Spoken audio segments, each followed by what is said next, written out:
Pessoal, vocês viajaram bem para o Havaí? Havaí é uma ilha muito linda.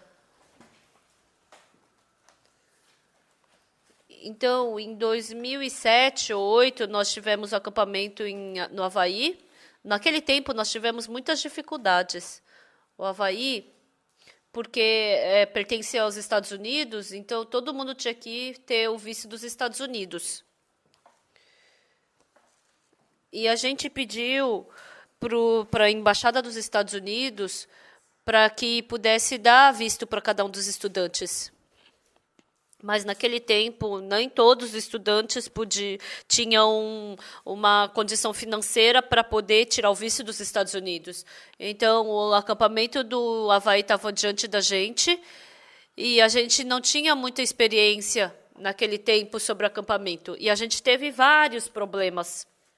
Mas sabe o que foi surpreendente? Lá no consulado americano, eles deram visto para todo mundo.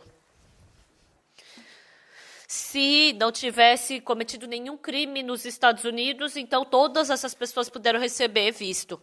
Só fora aquelas que cometeram crime. Então, tinha um monte de gente na frente do consulado dos Estados Unidos, mas aqui é a fila dos estudantes da IYF. Todo mundo da IYF conseguiu visto. Mas o problema não foi que foi todo mundo. Então, falou que o único problema é que os americanos, eles reservam um quarto de hotel há 3, 4 anos com antecedência no Havaí. E a gente tinha que reservar 3 meses antes. Vocês realmente vão fazer o acampamento? Eles perguntaram, sim, vamos. Então, como vocês estão nos avisando 3 meses antes? Então, só demora 1 dia para a gente reservar o quarto do hotel, não 3 anos. Mas, naquele tempo, teve uma pessoa que a gente agradeceu muito. Era um oriental que trabalhava numa agência de turismo do Havaí. E ele conseguiu um hotel para todo mundo. E o outro problema foi o avião. De Seul até o Havaí, por uma semana não tinha muitos voos. Eram pequenos aviões. Então, a gente queria levar 2.000 pessoas. Então, se a gente queria pegar a Korean Airlines, então demoraria para todo mundo chegar 1 mês. Então, a Korean Airlines, eles deram uma exceção para nós e eles deram um avião para a gente. Então, um avião Boeing 777, eles deram completamente para a gente. Era nosso avião, somente. Nós fizemos competição de quem canta melhor, nós demos testemunhos. Então, foi uma viagem que nós não podíamos esquecer jamais que fomos para Havaí. Então, vocês estão aqui em Busan, mas vocês não têm vontade de ir para Havaí? Então, a única coisa que vocês têm que fazer é vocês têm que pagar o avião para ir para Havaí. Então, é tão maravilhoso a gente poder estar tendo esse maravilhoso acampamento em Busan. Vocês também estão se divertindo, né? Sim. Por acaso, vocês não estão cansados? Não. Ah, obrigada. Hoje de manhã também vamos ler Lucas capítulo 15. Lucas capítulo 15, 11 a 24. Hoje vamos ler em inglês. Continuou, certo homem tinha 2 filhos, o mais moço deles disse ao pai, pai, dá-me a parte dos bens que me cabe. E ele lhe repartiu os haveres. Passados não muitos dias, o filho mais moço, ajuntando tudo que era seu, partiu para uma terra distante e lá dissipou todos os seus bens, vivendo dissolutamente. Depois de ter consumido tudo, sobreveio àquele país uma grande fome, e ele começou a passar necessidade. Então ele foi e se agregou a um dos cidadãos daquela terra, e este o mandou para os seus campos a guardar porcos. Ali desejava ele fartar-se das alfarrobas que os porcos comiam, mas ninguém lhe dava nada. Então, caindo em si, disse, quantos trabalhadores de meu pai têm pão com fartura e eu aqui morro de fome? Levantar-me-ei, irei ter com meu pai e lhe direi, pai, pequei contra o céu e diante de ti. Já não sou digno de ser chamado teu filho. Trata-me como um dos teus trabalhadores. E levantando-se foi para seu pai. Vinha ele ainda longe quando seu pai o avistou e, compadecido dele, correndo, o abraçou e beijou. E o filho lhe disse: Pai, pequei contra o céu e diante de ti, já não sou digno de ser chamado teu filho. O pai, porém, disse aos seus servos: Trazei depressa a melhor roupa, veste-o, ponde-lhe um anel no dedo e sandálias nos pés. Trazei também, matai o novilho cevado, comamos e regozijemo-nos, porque este meu filho estava morto e reviveu, estava perdido e foi achado, e começaram a regozijar-se. Muito obrigado. Vocês, com certeza, têm muita familiaridade com carro, andar de carro. Eu não sei muito sobre a história do carro. Mas, no começo, quando eles fizeram o carro, eu não acredito que eles tenham feito freio ou, senão, a guia, né? Quando eles fizeram no começo, eles só fizeram para ir para frente. Hoje em dia, os carros têm muitas funções. Tem ar-condicionado, tem aquecedor. Também tem caixas de som que a gente pode escutar música. E dentro do carro, a gente também tem as possibilidades de poder dormir dentro do carro. Então, agora, dentro do carro, tem muitas funções. E dependendo da opção, tem uma diferença muito grande de preço entre as funções que tem. Então, quando eu ando de carro, o que eu penso? Uma vez, eu estava andando de carro sozinho na estrada à noite e estava chovendo. E naquele tempo eu estava com muito sono. Eu acho que eu dei assim, eu andei assim um pouco torto, né?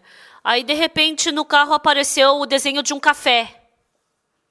Uma xícara de café. E na foto aparecia, assim, uma fumacinha em cima da xícara de café. Eu pensei, será que o carro quer me dar um café? Aí estava escrito o que embaixo? Você tem que descansar. Eu acho que eu estava muito cansado e o carro ele me deu esse comando. Ele estava mandando eu parar e tomar um café. E eu fui para um posto de gasolina e eu me lembro que eu parei e tomei um café. Realmente, o carro, ele se desenvolveu tanto que ele tem várias funções.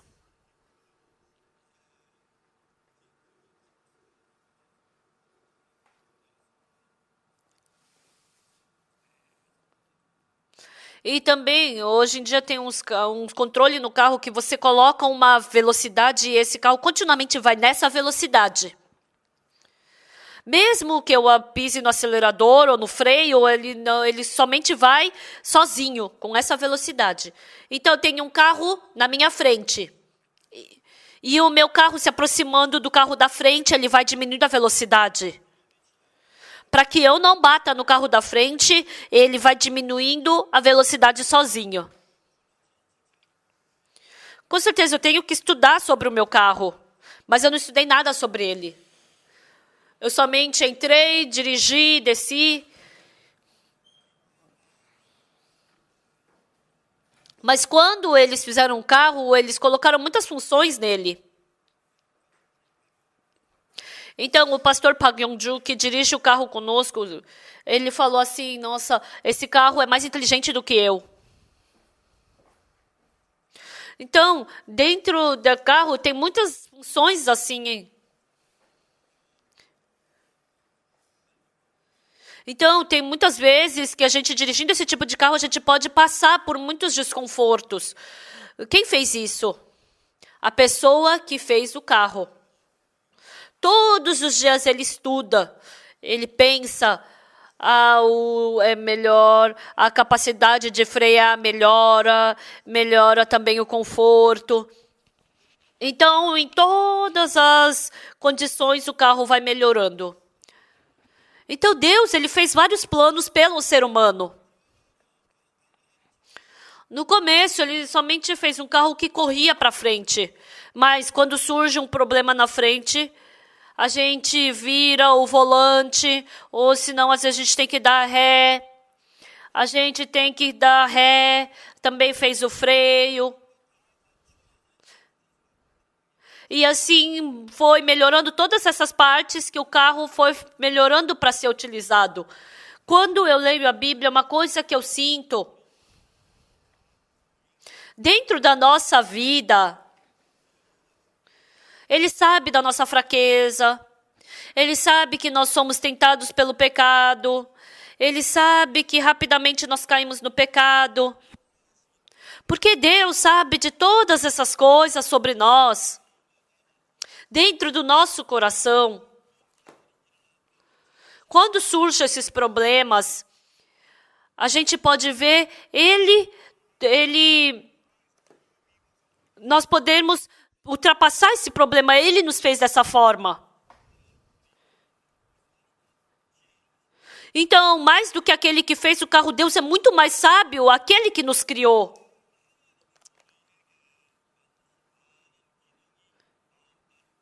Então, dentro do nosso coração tem muitas funções que Deus criou. E às vezes, tem vezes que eu tenho que correr bem rápido adiante. Então, Deus fez um corpo bem bom para poder correr adiante. Ele fez de uma forma muito incrível. Então, o cavalo, a zebra correm nas 4 patas. Então, as pessoas que estudaram a perna, é tão estranha nessa forma da nossa perna. Vocês já viram um robô? O robô, ele tem um pé bem grande, porque senão ele cai. Mas o ser humano com um pé tão pequeno, mesmo tendo lombinhas no chão, a gente não sente nada e vai só adiante.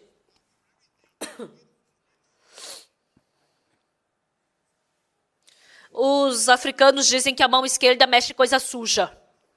E a mão direita mexe coisa limpa.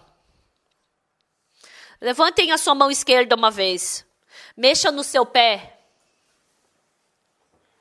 O pé foi feito de uma forma tão incrível. Então, pode você ficar em pé, permite você subir, permite você andar e sem cair. Então, foi feito de uma forma muito boa. Deus criou o nosso coração de uma forma muito boa. Na nossa igreja veio uma senhora, e essa senhora veio silenciosamente para mim e falou que há 2 anos atrás ela se divorciou. E eu perguntei, por que você se divorciou? Porque o nosso coração não combinava. E eu ri. Então, se o seu coração não combina, você se divorcia? Sabe o que ela me falou? Pastor, é porque o senhor não conhece o meu marido. Se você viver com ele, você vai ficar apavorado. Então eu falei. Então, por que outras pessoas vivem com o marido? Eu falei, eu não vivo com o seu marido. Mas você fica cansado e apavorado por causa dele? Aí eu perguntei, por acaso você tem uma televisão em casa? Quem é que não tem TV, pastor? Tem várias TVs na minha casa. Você comprou uma TV nova? Aí se o volume fica muito alto, você pega e joga fora esse telefone, essa TV? Não, você vai controlar o volume, é só controlar, não é? Sim, então escuta bem. Então, comparado à televisão, o ser humano é uma máquina muito mais desenvolvida do que uma televisão. O ser humano, ele tem muito mais funções, ele foi criado de uma forma muito melhor do que uma televisão. Então, mesmo a TV, você pode ajustar o volume. Com controle remoto, você pode controlar o canal, o volume, tudo na TV. Você pode controlar a iluminação, você pode controlar a cor, você pode controlar o canal. Não é verdade? Não é?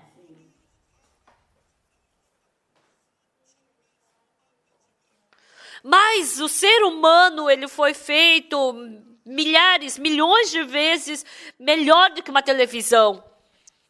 Quando a sua voz fica alta e começa a brigar contra o seu marido, Você não pode abaixar o volume um pouco? Você não pode ajustar um pouco isso? Sabe o que é incrível? O que eu estava falando era verdade. Aquela senhora, ela não tinha controle nenhum sobre si mesma. Porque ela não aprendeu. Ela não aprendeu o mundo do coração. Eu falei para ela, você tem ar-condicionado na sua casa? Tenho. Então, quando você está com frio, tremendo de frio no seu quarto, o que você vai fazer? Os coreanos adoram se mostrar com as roupas. E as coreanas, elas compram casaco de pele bem caro. Sabe quando elas usam? Elas usam em julho ou agosto. Por que elas usam aquele casaco de pele num verão quente de julho a agosto? Então, elas tiram aquele casaco de pele do armário em agosto, quando é bem calor. Quando e manda todo mundo sair de casa e liga o ar-condicionado bem frio. Ela coloca 5 graus no quarto e fica andando de casaco de pele sozinha. Falou que tem muitas mulheres que fazem isso. Então, em outras palavras, se você controlar o ar-condicionado, você pode controlar a temperatura do quarto em 10 graus, 5 graus. Mas se por causa do ar-condicionado da sua casa você estiver tremendo de frio, você lê o manual de instruções. Se você controlar com um controle remoto um pouquinho, você pode colocar a temperatura de 25, 26 graus. Pastor, mas eu sou universitário. Você acha que eu sou um estudante do ensino fundamental para aprender isso? Ah, desculpa, não sabia.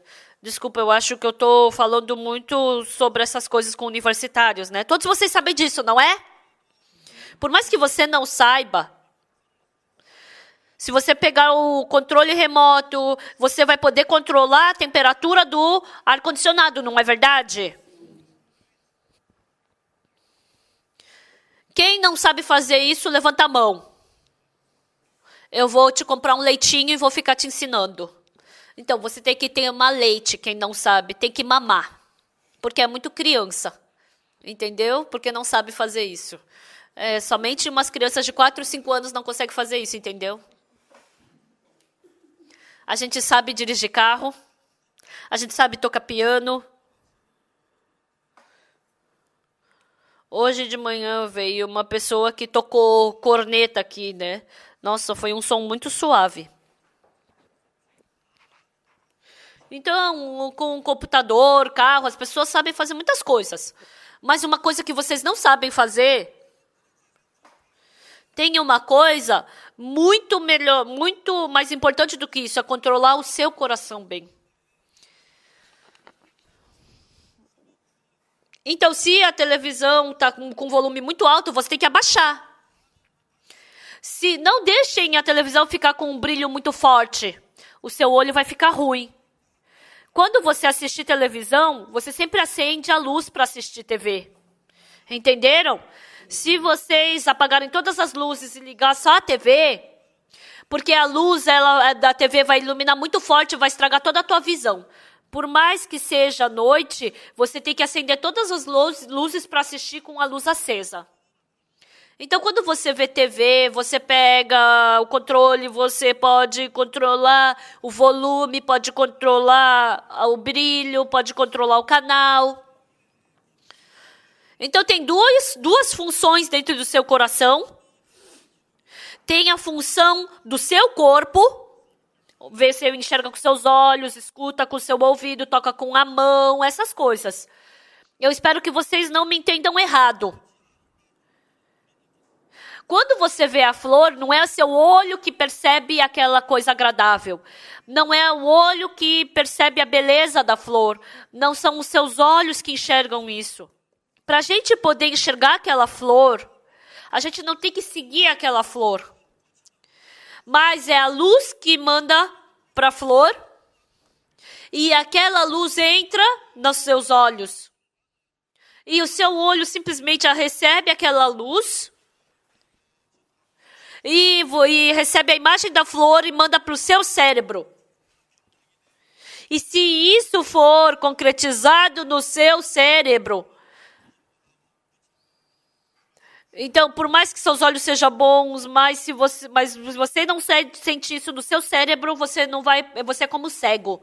Então, se você souber exatamente como controlar o seu coração, e a pessoa que vive sem saber controlar o seu coração são pessoas completamente diferentes. Eu me tornei o melhor palestrante do mundo da mente no mundo. Não é só porque eu sei muito sobre a Bíblia. Eu sei bem pouquinho sobre ela. Com 19 anos eu comecei a ler a Bíblia. Mas, infelizmente, eu não pude ler muito. Mas eu estou lendo mais do que eu lia antes. E eu posso saber sobre ela e falar sobre ela. Se, por acaso, na sua idade de universitário, se você começar a ler a Bíblia coreana tem 1.800 páginas. Demora 2 minutos para ler cada página. Então, para ler toda a Bíblia, você precisa de 3.600 horas, ou seja, você precisa de 60 horas. Então, se você lê 10 horas a Bíblia por dia, você pode ler em 6 dias. Então, se você lê nessa velocidade, por ano você pode ler 50 vezes. Então, qualquer pessoa que seja dentre vocês, não 50 vezes em 10 anos, mas 1 ano sem fazer nada, mas somente continuamente ler a Bíblia. Você pode ler a Bíblia de 50 a 60 vezes por dia. Então, se você lê a Bíblia 50 a 60 vezes por dia no ano, você vai descobrir um mundo espiritual tão profundo que nem o pastor Oxupar que conhece.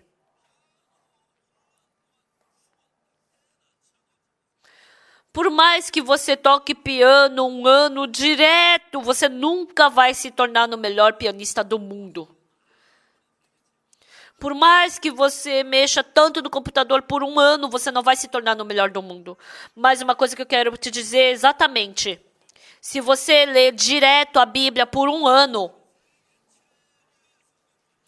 você não vai se tornar somente na pessoa que mais conhece a Bíblia. Mas a sua vida inteira vai poder mudar. Eu escuto a pregação de vários pastores. A maioria dos pastores, quando eu vejo, eles não leem a Bíblia. Tem vezes que eu penso, nossa, será que esse pastor leu pelo menos uma vez a Bíblia? Quando a gente escuta eles falando, a Bíblia tem um nível. E a gente pode ver exatamente em que nível ela está. Quando vocês simplesmente falam, vocês não podem saber. Mas quando você lê a Bíblia, é assim. Então, se você lê a Bíblia por 1 ano, exatamente, você pode se tornar o melhor do mundo. Então, mesmo você morrendo e vivendo, mas se você lê a Bíblia por 1 ano, se você lê a Bíblia por 5 anos,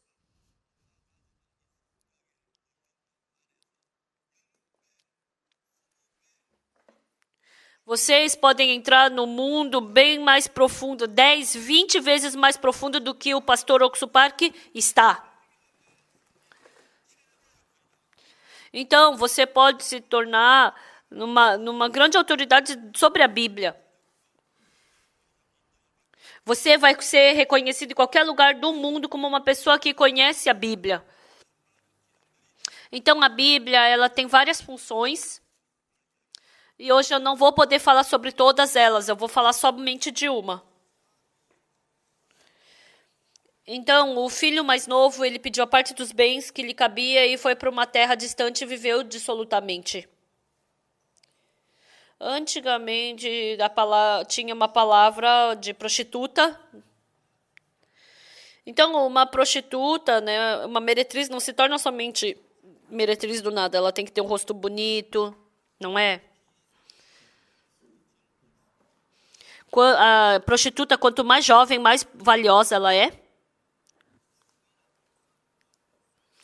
Mais um pastor ou monge, quanto mais velho, mais precioso, mais valioso. Então falou que as prostitutas elas têm que se aposentar com 28 anos. Então, só quando são jovens é que as prostitutas são preciosas, valiosas, e os monges e os pastores, quanto mais velho, mais preciosos e valiosos eles são. Então, uma prostituta, o que ela faz? Não sei se ela vai para uma escola de prostituta para aprender isso, mas o que elas falam para tirar o fígado do homem? Elas sabem exatamente como tocar o coração do homem. Sabe qual o motivo dos homens irem para essas casas essas boates? As prostitutas, elas nunca reclamam nada. Ô, senhor, acorda. O que você está fazendo aqui, tomando? Você pensa nos seus filhos, você pensa na sua família. Você tem que pensar, como é que você vai virar ser humano assim? Se a prostituta tiver essa mentalidade, ela jamais vai poder ser prostituta. Então, a prostituta não tem outro motivo, somente tem um. Elas chavecam o homem, fazem ele beber, para ela ganhar bastante dinheiro. Esse é o único objetivo dela. Não é simplesmente bebe bastante, bebe bastante. Como é que eu faço para o homem derreter ele por dentro? Como é que eu faço para arrancar tudo dele? Esse é o objetivo de uma prostituta. Se primeiro você entrar na casa da prostituta, primeiro ela arranca tudo que você tem por dentro. Tira teu fígado,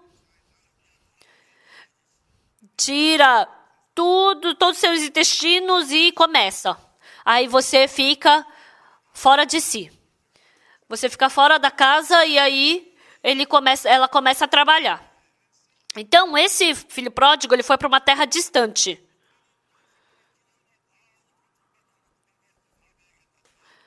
Então, ele devia pensar como, eu estou acabando com o meu dinheiro, então é melhor eu voltar. Não, mas ele não estava conseguindo fazer isso. Porque agora ele já perdeu a sua mente. Ele já perdeu os seus rins.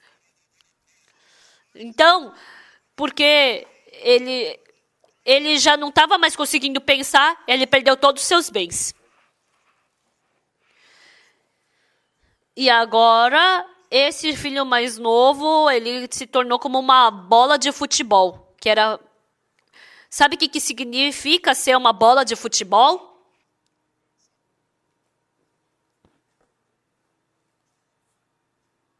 Ou seja, foi chutada pela prostituta. Porque uma bola de futebol é feita para ser chutada, né? Ele é um ser humano, esse filho pródigo, mas ele virou uma bola de futebol.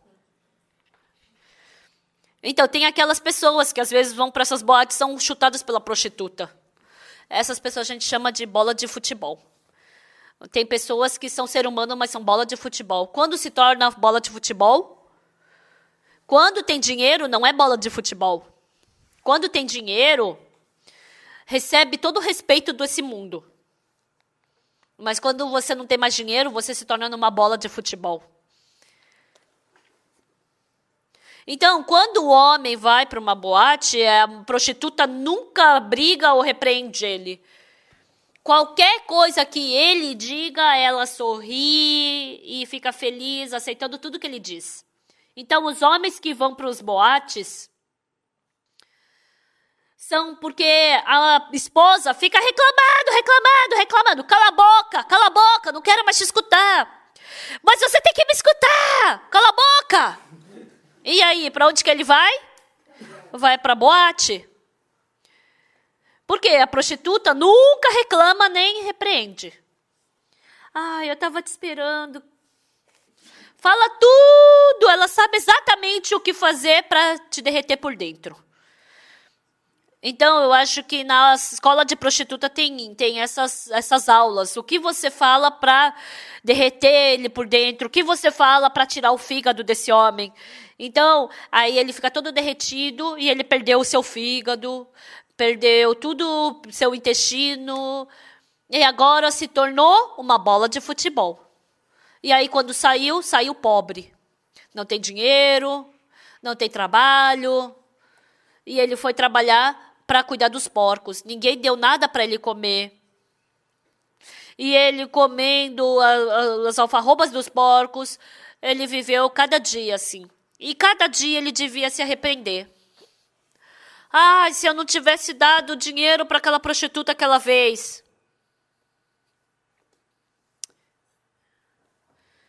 E agora, quando era para ele se despedir daquela mulher, ele deu um cheque para ela. $1.000. Aquela prostituta pegou o cheque. Que é isso? Vai lá e compra uns biscoitinhos para os seus filhos. Você acha que eu só valo $1.000? E por dentro, o quê? Essa mulher pensa que $1.000 é pouca coisa? O que ela está pensando? Que foi? Eu estou falando para você comprar biscoitinho para os seus filhos. O que você está falando para eu fazer com isso?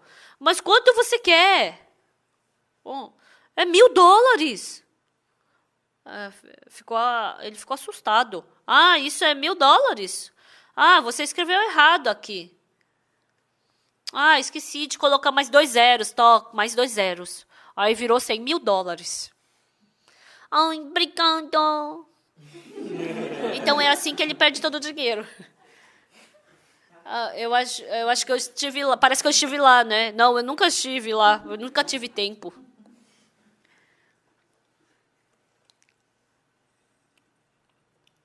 Então, agora ele perdeu todo o dinheiro.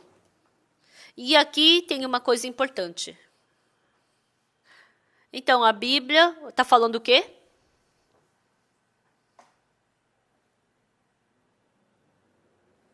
Então, esse segundo filho, ele saiu para longe da casa do pai, ele gastou tudo dissolutamente.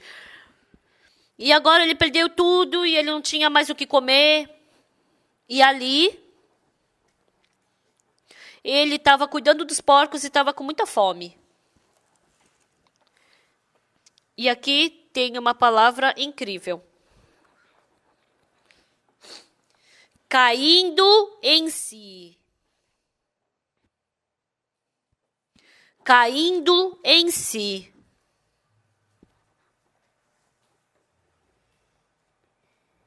Ele caiu em si. Ele caiu em si. No começo ele pensava que era bom, mas não era. Pessoal, essa Bíblia é muito interessante. No começo, agora ele, como é que ele tá? Ele tem o pai e tem ele. O pensamento dele é diferente do pai. Ele pensava que ele estava certo. E partindo do pai, ele foi pelo caminho dele.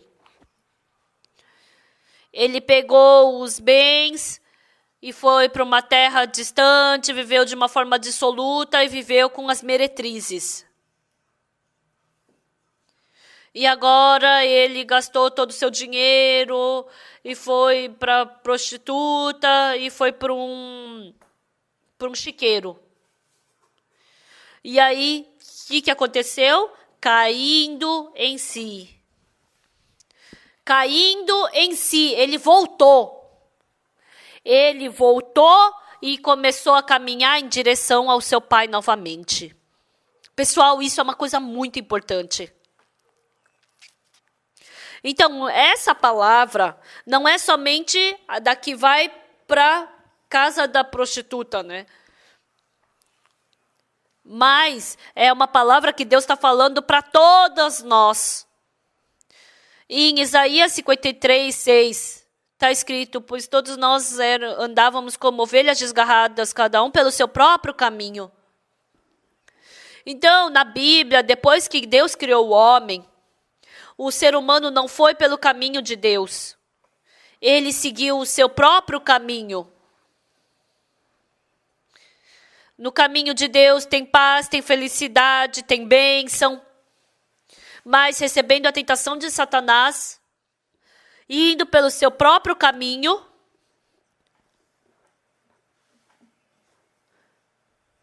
as pessoas começaram a seguir por um caminho da destruição que não tinha nada a ver com Deus. No começo, quando o carro foi feito, não tinha marcha ré. Quando eles fizeram o carro no começo, não tinha freio também. Mas o carro, por muito tempo se desenvolvendo, em uma grande velocidade, o carro se desenvolveu. E assim o carro ficou caro, e o carro é uma necessidade. Porque se tiver carro, pode ganhar bastante dinheiro. E assim, muitas pessoas estudam até agora como desenvolver o carro. Algumas pessoas estudam sobre o motor, algumas pessoas estudam como desenvolver melhor o carro, outra pessoa ela estuda outra parte do carro. Então, o carro, cada dia vai melhorando e vai desenvolvendo. Então, quando Deus criou o ser humano,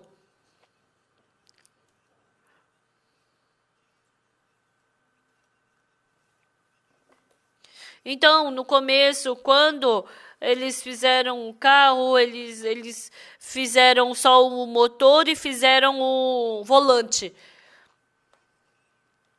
Então, quando Deus fez o ser humano, ele fez a marcha ré no ser humano.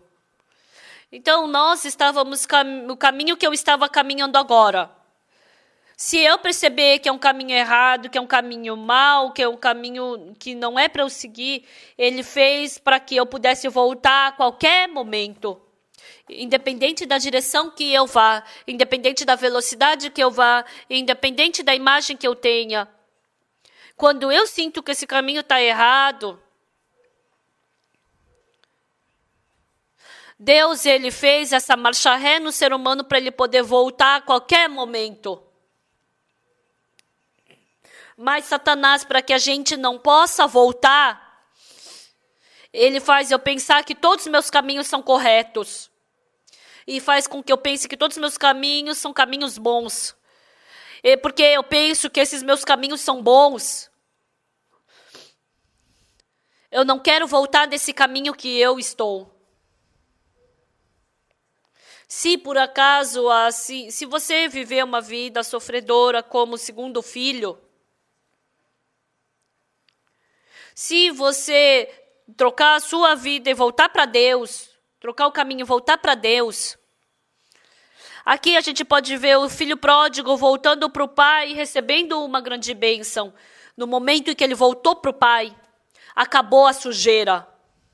No momento em que ele se encontrou com o pai, todo o problema dele estar sujo foi cuidado. No momento que ele se encontrou com o pai, a fome foi resolvida. No momento em que ele se encontrou com o pai, a solidão foi resolvida. No momento em que ele se encontrou com o pai, a tristeza desapareceu. No momento em que ele se encontrou com o pai, o sofrimento acabou.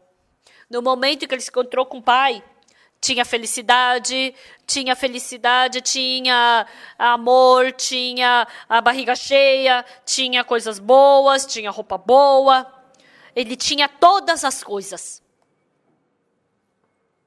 Mas as pessoas, até agora, estão tendo muito sofrimento, dor, estão procurando. Ontem eu estava indo para Seul e eu recebi um telefonema. Um amigo bem antigo meu, um amigo que eu me encontrei há uns 60 anos atrás. Então, fazia muito tempo que eu me encontrei com ele.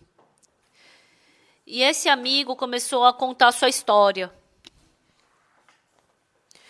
Ele tinha juntado uns 2 milhões de dólares. E ele tem uma filha. E a filha, ela estava namorando um homem, casou com ele. E passou os negócios dele para a filha. E a filha conversou com o marido. E ela vendeu todos os bens. E só deixou um monte de dívida. E ela fugiu para os Estados Unidos. E a mãe e o pai ficaram tão chocados. Ano passado, a esposa dele faleceu. E ele também, ele está com aneurisma cerebral e ele está difícil, né? Ele me contou essa história. E eu fiquei muito agradecido diante de Deus. As pessoas da minha idade hoje em dia, elas têm problema porque elas ficam brigando com dinheiro, por causa do dinheiro com os seus filhos. Mas o meu filho não espera nenhum dinheiro de mim e eu não espero nenhum dinheiro do meu filho. E vivendo os meus netos, quando eu olho para eles, eu acho tão bom. Ontem, o ministro do Ghana, ele veio e a gente comeu lá no quarto do hotel. Ele comeu comigo. Eu como no hotel. E eu perguntei para o ministro, você gostaria de comer aqui no quarto, comida coreana comigo? E esse ministro veio para o meu quarto. E os meus netos começaram a conversar em inglês com o ministro. E os meus netos ficaram agarrando eles, abraçando. E eles começaram a falar que queriam ir para Gana. E começaram a falar para o seu pai, pai, deixa a gente ir para Gana. E quando eu vi isso, tem muitas graças que Deus me concedeu. Ontem, voltando de Seul, eu falei para o pastor Yongu Park, antigamente, quando eu vivia em Daejeon, eu ia de Daejeon para Daegu e eu voltava assim todo cansado, né? Era só 120 quilômetros de distância, né? Então, ida e volta uns 300 quilômetros, né? Mas ontem a gente viajou uns 1.000 quilômetros de ida e volta. E a gente foi conversando no carro. A gente nem parou nenhum momento. Quando a gente chegou perto de Busan, eu não estava cansado. E ontem eu quase não dormi direito. Mas eu fiquei muito agradecida porque Deus está me dando saúde. Os meus netos, realmente, eu agradeço porque Deus é quem está os criando.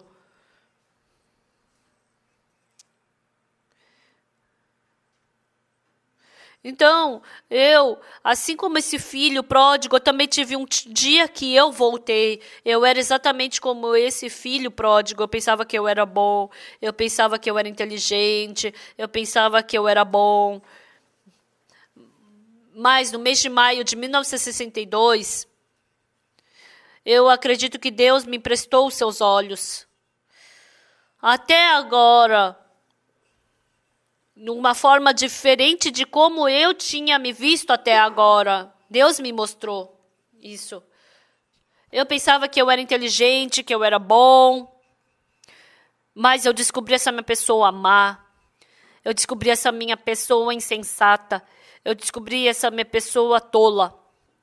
Antes disso, eu sempre pensava que eu era bom, que eu era inteligente. Eu era insensato na minha bondade. E quando eu penso sobre a minha pessoa, naquele tempo eu fico com tanta vergonha. Então, naquele tempo, o que eu descobri? Eu não sou bonzinho, eu percebi isso. Eu percebi que eu não sou uma pessoa inteligente. Eu percebi que eu não sou uma pessoa boazinha. Até então, eu estava vivendo acreditando no meu próprio pensamento. O segundo filho foi assim. Ele se achava inteligente, ele se achava bom. Ele abandonou o pai. Pai, dá minha parte dos bens que me cabe. Pai, quantos anos eu tenho esse ano? Quantos anos você tem esse ano? 65 anos. Pai, daqui a uns 10 anos você vai morrer igual. Então, esses bens vão se tornar meu. Então, me dá agora, por bem.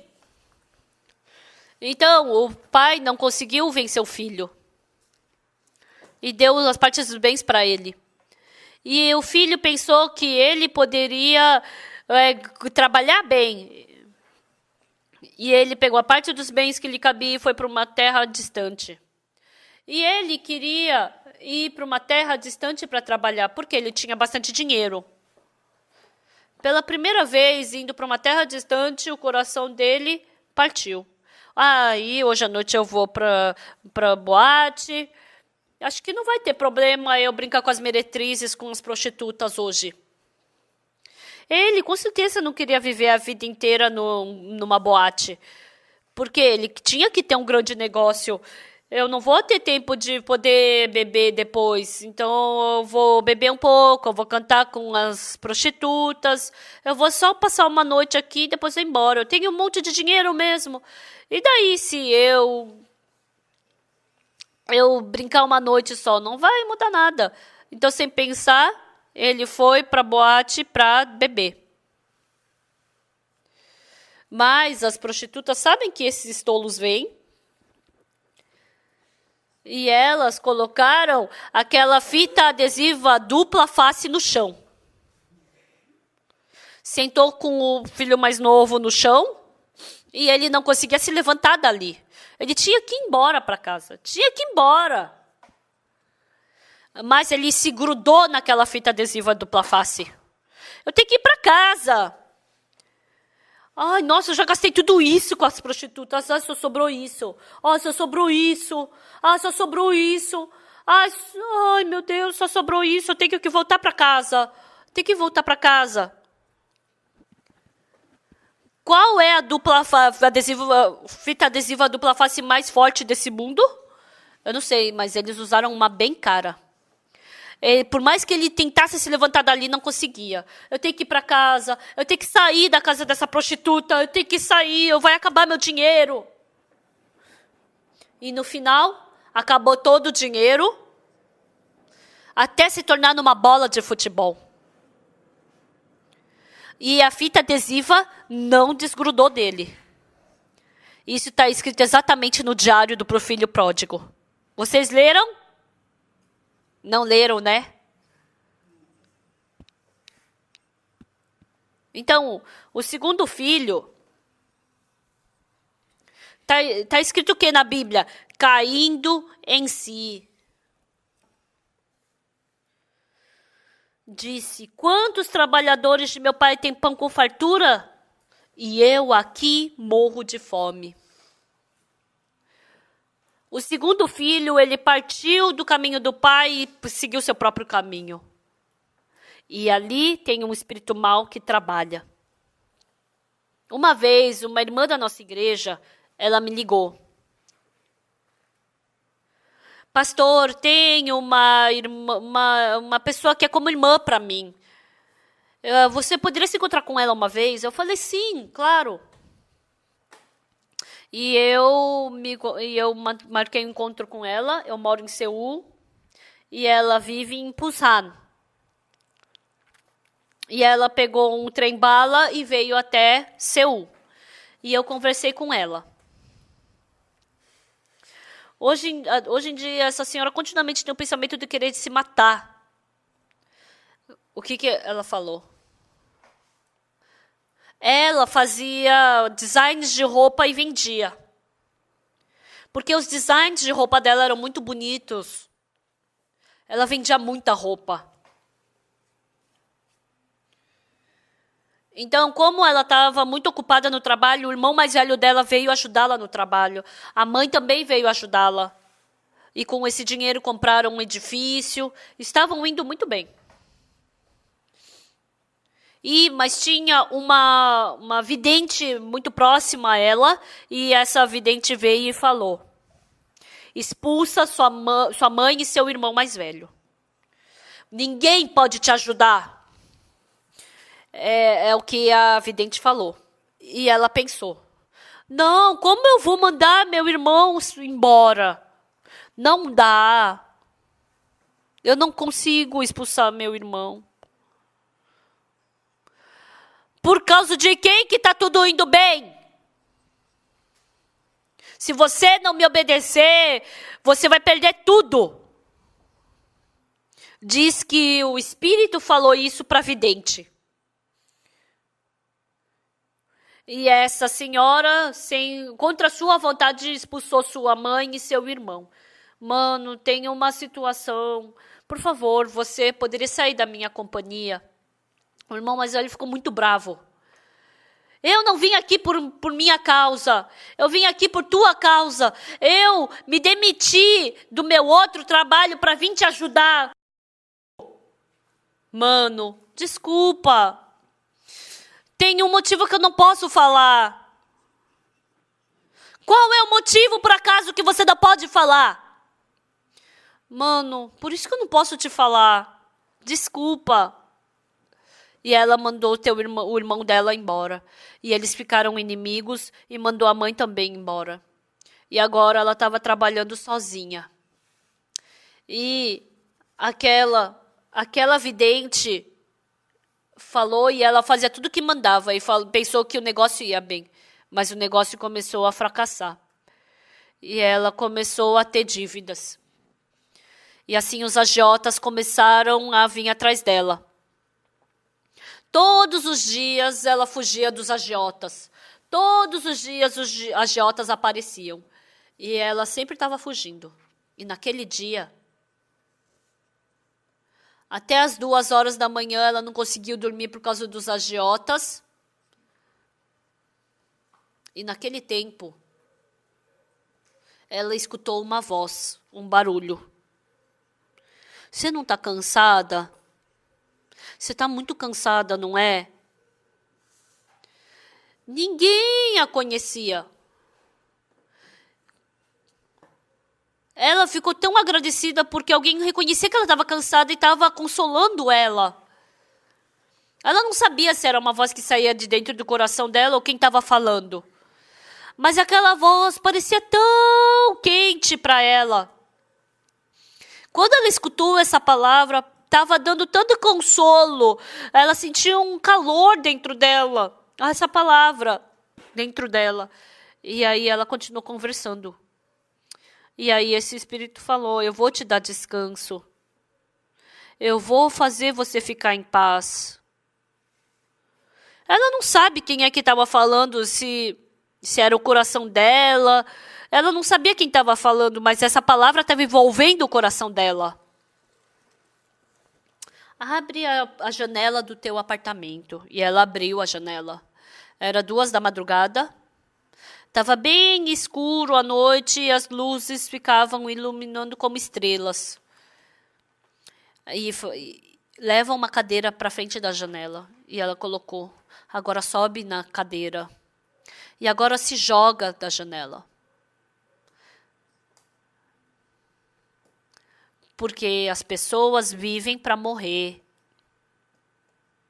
Se você morrer, tudo vai ser resolvido. Tudo vai acabar. Então morre. Então você vai ter paz. Então tudo vai se acabar. Essa voz segurou, envolveu o coração dela e ela se assustou. Ai, desse jeito eu vou morrer. E ela trancou a janela. Mas, naquela noite veio um telefonema. Ela recebeu o telefonema. Quem era? Era uma amiga que que frequentava a igreja e que era amiga dela, né? Ah, eu tenho que te falar uma coisa. O que você quer falar comigo? Independente do que você me fale, eu tenho que te falar isso. Tá, pode falar. O que você quer falar, pode falar.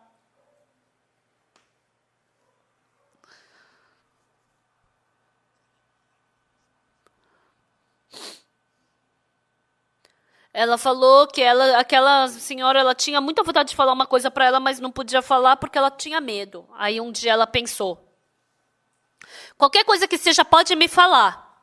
Não tem problema. Qualquer coisa que você quiser me falar, pode falar.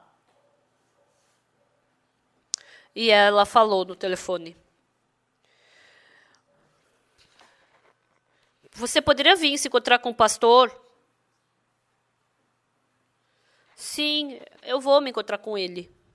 Aí, naquele dia, ela pegou o trem-bala e veio para Seul. E ela subiu no quarto andar, no escritório da igreja de Gangnam, e conversou comigo. Ela começou a me falar do passado dela.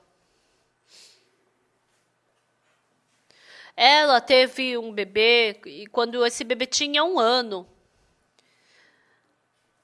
ela saiu com o bebê um dia, mas ela não queria voltar para casa. E, de repente, assim, ela se divorciou do marido. Agora, a filha tem uns 15 anos. E ela escutou o que a vidente falou, que a mãe e a filha tinham que viver separadas. E ela vive em Busan e a filha em Seul. Ela tinha muita vontade de vir ver a filha dela, mas porque a vidente falou que não podia, ela não foi. E assim, agora a vidente fez expulsar o irmão e a mãe ficou inimiga deles. Então, essa mulher, sem saber de nada, ela somente estava escutando e obedecendo a vidente.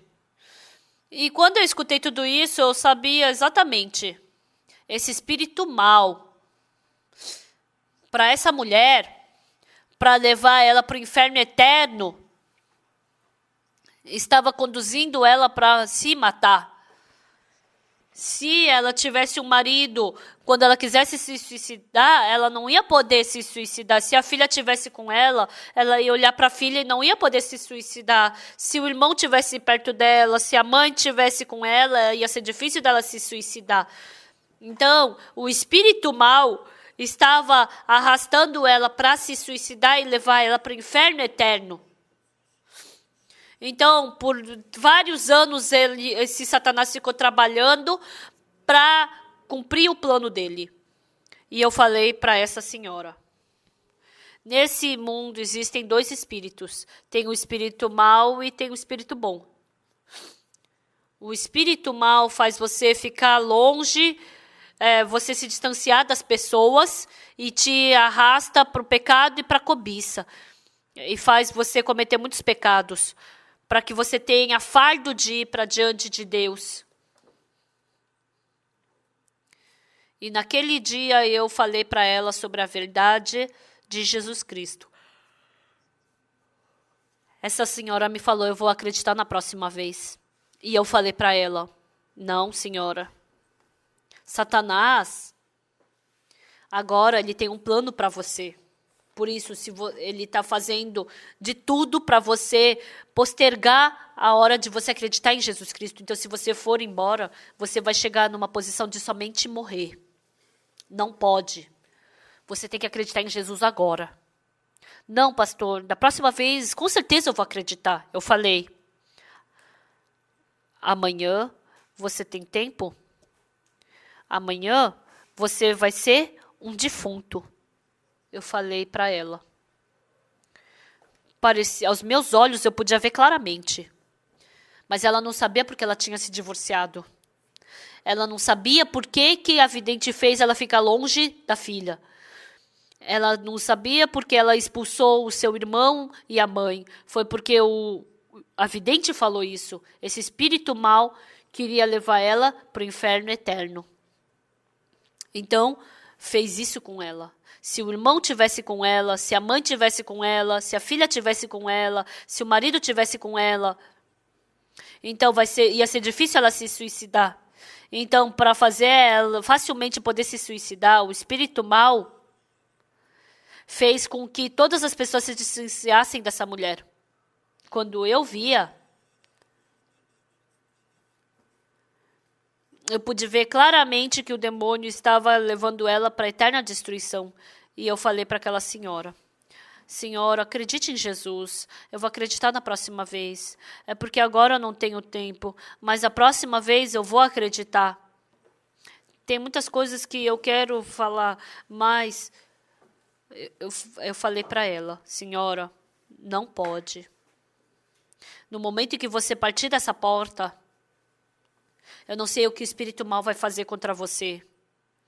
Então, segure a mão de Jesus Cristo, receba o perdão dos pecados, nasça de novo agora. Você tem que levar Jesus Cristo no seu coração, porque senão o espírito mal vai te arrastar. E você, sem força, vai poder morrer. Essa senhora fechou os olhos e começou a chorar. E ela pensou, Jesus, pastor, é verdade o que o Senhor está falando. Agora eu entendi. Eu vou acreditar em Jesus.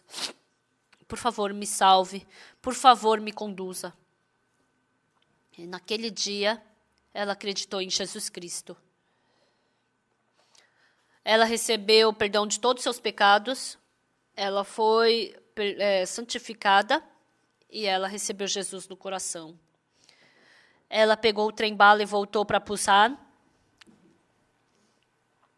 E um novo coração entrou no coração dela, um coração que ela nunca teve. Antes, o espírito mal estava dominando o coração dela, mas agora o coração de Jesus começou a conduzir o coração dela. Ela teve muita paz. Ela estava muito feliz. Ela foi para casa. Ela pegou todos aqueles amuletos da sorte e botou tudo no fogo. E desde então, Deus começou a ajudá-la. Ela pôde se reconciliar com o irmão e com a mãe. A filha dela pôde viver com ela. E todos os negócios dela começaram a se resolver bem. Ela agora tem outros planos. Eu pude ver ela vivendo uma vida muito abençoada. Esse segundo filho, ele partiu da casa do pai, estava seguindo que caminho? Esse não era o plano do segundo filho, mas era o plano de Satanás para mandá-lo para o inferno eterno. Então levou ele para o chiqueiro, fez ele sofrer, fez ele ter dor, fez ele ter tristeza, e depois Satanás falou: você fez uma tolice. Todos aqueles bens você jogou fora, você desprezou o pai, você recusou o pai, você tem que morrer. Você não pode ir para a casa do pai, o pai não vai gostar de ti, o pai vai te expulsar, você tem que morrer. Esse é o melhor caminho para você. O que você está fazendo? Vai, se mata logo, se mata, morre logo, você tem que morrer logo, vai. Satanás está trabalhando fortemente desse jeito no coração de algumas pessoas. Mas a pessoa não tem força para superar isso sozinha. Essa pessoa não aguenta. Ah, tá bom, então eu vou me matar. E assim se mata. A maioria das pessoas que se suicidam, elas dizem que se suicidaram por causa disso ou daquilo, mas na verdade é porque o espírito mal está arrastando essa pessoa. Então, há muitas pessoas dentro de vocês que estão sendo arrastadas pelo espírito mal. O que a Bíblia está nos falando? Caindo em si. Versículo 16. Ali desejava ele fartar-se das alfarrobas que os porcos comiam. Mas ninguém lhe dava nada. Ele estava numa grande dificuldade que não tem nem como expressar. Então ele tinha que morrer, ele tinha que se suicidar. Mas Satanás falou várias coisas para ele.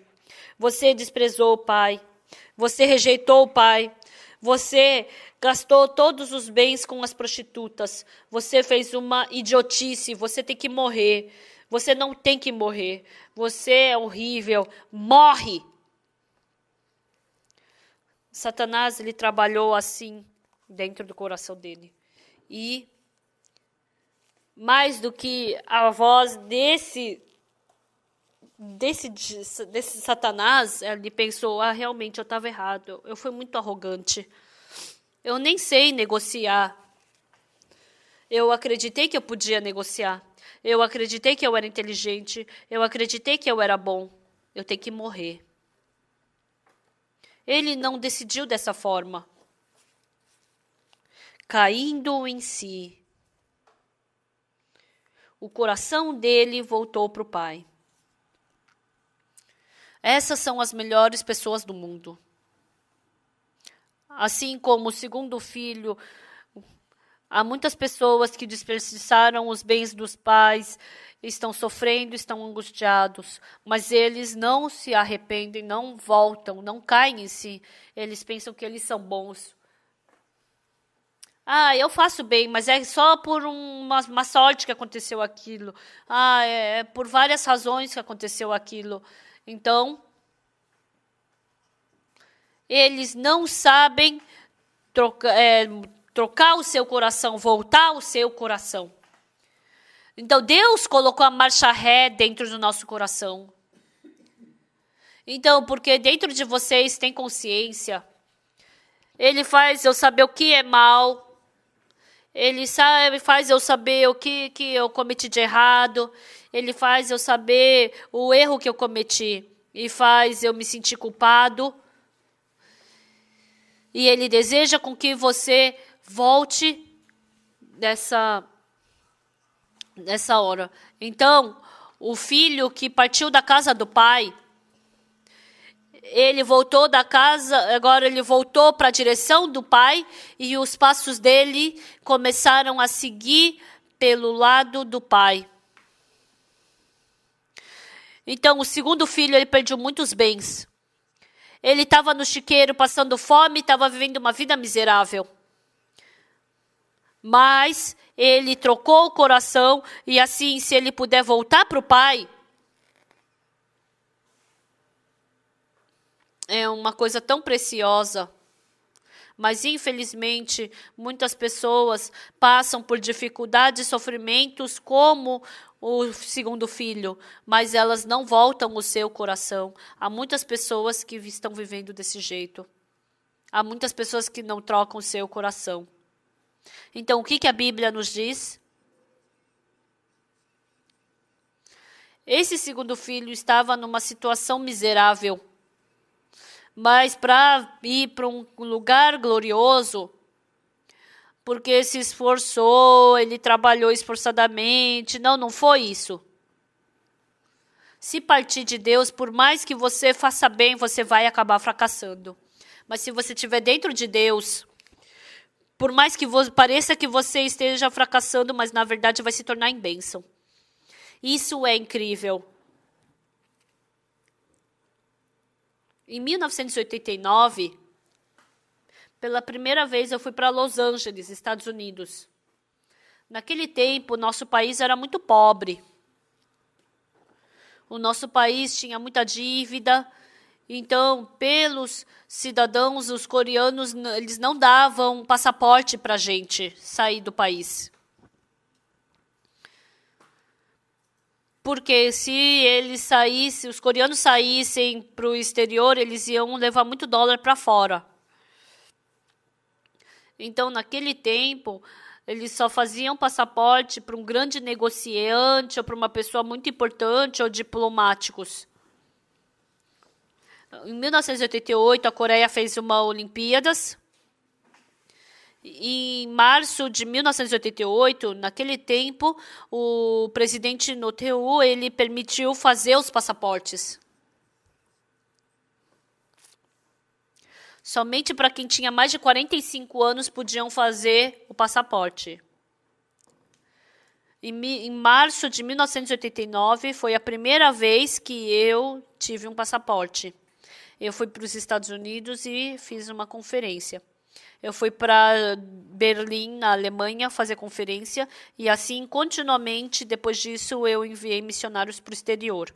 Antigamente, nos Estados Unidos, fundando uma igreja,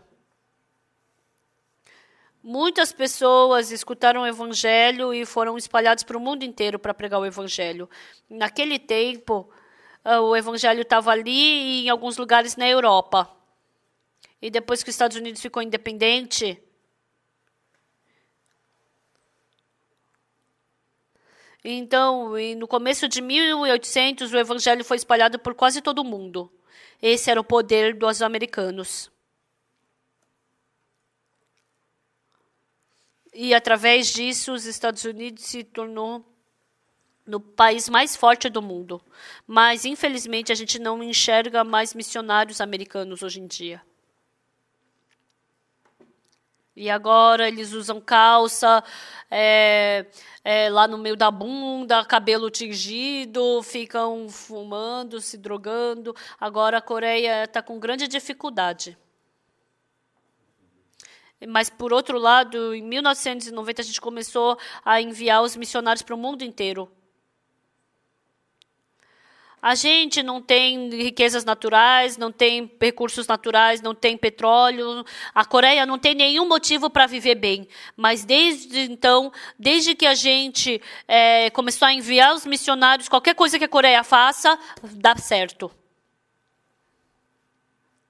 Então, tem uma pessoa chamada Chung Ji-yeon, da empresa Hyundai. Ele é muito famoso. Ele também queria construir navios. Ele nunca tinha construído navios. E então ele, num pedaço de terra, ele construiu um barco. Ele queria fazer navios e ele recebeu encomendas dos países do exterior. E ele nunca tinha feito navio na vida dele. Não tinha nem fábrica de navio. E andando pelo mundo inteiro, ele começou a receber encomendas de fabricação de navio. Uma vez, o presidente Chung Ji-yeon, ele falou para o secretário dele: secretário, procura uma moeda de 50 centavos. Então, a gente não precisa da moeda coreana no exterior. Eu não trouxe nenhum dinheiro. E aí era um estado de emergência, né? E aí eles mal conseguiram achar uma moeda de 50 centavos e deram para o presidente Chung Ji-yeon. E ele colocou aquela moeda sobre a mesa. Pronto. E ele se encontrou com o presidente de uma outra empresa de navio e começou a conversar com ele. Foi uma história que eu escutei. O presidente da Hyundai colocou a moeda em cima da mesa e falou: naquele tempo, na moeda, tinha desenho do barco de tartaruga. Assim como vocês sabem, o mundo inteiro, quando eles faziam barcos e navios, eles faziam de madeira. Pela primeira vez, a pessoa que fez um navio de ferro, de aço, foi o general Lee Sun-shin. Então, esse primeiro navio que foi feito, navio tartaruga, antigamente as pessoas não conseguiam entender como fazer um navio de ferro, porque a madeira boia sobre a água, então é fácil fazer. Mas um ferro, ele afunda na água. Como é que vai fazer um navio de ferro? E pela primeira vez, o general Lee Sun-shin, ele fez um navio de ferro. Então, pela primeira vez no mundo, foi feito um navio de ferro na Coreia. E aí, esse presidente mostrou a moeda e falou: isso aqui é o navio de tartaruga. Os nossos ancestrais foram os primeiros a construir navio de ferro nesse mundo. E os nossos ancestrais, eles continuamente construíram esses navios de ferro. E até hoje, naquele tempo, as pessoas não sabiam nem onde a Coreia ficava. E quando eles pesquisaram na internet, era uma realidade. E aí eles receberam essa encomenda do barco. Ele recebeu essa encomenda e foi construindo a fábrica. E assim ele construiu o navio. Um navio de toneladas. Não dá para fazer um navio em cima do mar. Então é uma grande dificuldade pegar aquele navio de toneladas da terra para levar para o mar. Mas o presidente Chung Ju-yeon, ele percebeu isso. No mar, você faz um dique. E com o motor, você tira toda essa água. Aí quando você fecha a porta ali, é terra. Aí você constrói o navio ali. E quando você traz a água do oceano de novo, vira oceano. Então foi o presidente Chung Ju-yeon foi o primeiro a descobrir isso. Então a Coreia recebeu várias encomendas de navio e agora se tornou no melhor país que constrói navio. Através desses métodos, o nosso país pôde se desenvolver rapidamente na economia. Eu quero falar para vocês de novo. Por mais que o filho mais novo comesse no chiqueiro, ele não podia se encher. Mas indo para a casa do pai, tinha muita comida e felicidade. O que a Bíblia está nos ensinando? Ele não está nos ensinando a gente se tornar religioso. Mas dentro do caminho que você está indo, Deus te mostra a tua maldade. Deus te mostra a sua tolice, te mostra teus erros. E tem somente uma coisa que Deus quer. Caindo em si. Eu vivi pelo meu método e o resultado foi fracasso. Se eu viver pelo meu método, no final eu somente vou fracassar. Vou para a morte. E ele jogou fora o seu método e voltou para Jesus. Aquela irmã, a partir daquele momento, pôde ter uma vida abençoada. O segundo filho jogou fora o pensamento de que ele podia estar correto e voltou para o caminho do pai. E assim ele pôde viver uma vida abençoada e feliz. Todos nós abandonamos o nosso caminho e abandonamos a Deus e seguimos o caminho da cobiça da carne. Por isso nós temos sofrimento, tem angústia, nós queríamos morrer. Mas voltem para Deus. Porque assim, não o seu coração, mas vocês vão receber o coração de Deus. Vocês não vão viver com o seu coração, mas com o coração de Deus. E assim, vocês vão ter uma grande bênção que não tem como expressar. Vamos orar? Senhor, meu Pai, nós te agradecemos. Aqui tem muitos jovens. Que o Senhor permita que eles joguem fora o seu pensamento e voltem para o mundo de Deus. Que o Senhor troque o coração deles e faça com que eles voltem. Que o Senhor faça com que eles voltem para Deus. Nós te agradecemos e oramos em nome do Senhor Jesus Cristo. Amém. Muito obrigada.